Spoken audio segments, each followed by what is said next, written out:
How to start a group session on Spotify. Hello everybody, welcome back to the channel. Today I'll guide on how you can start a group session on Spotify.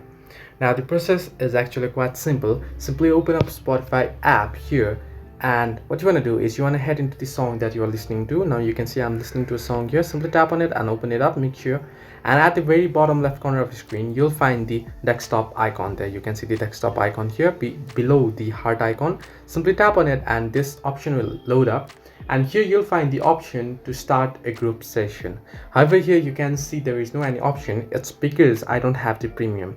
You'll need to have the premium. Now in order to get the premium, simply head back in the home page and you'll find the premium option at the bottom right corner of the screen. Tap on the premium option and you can get premium from here by simply tapping on create premium. And once you get premium, if you head into certain musics, open it up, play it, and at the bottom left type in the desktop icon there, and there you'll get the option to start a group session and you can invite friends.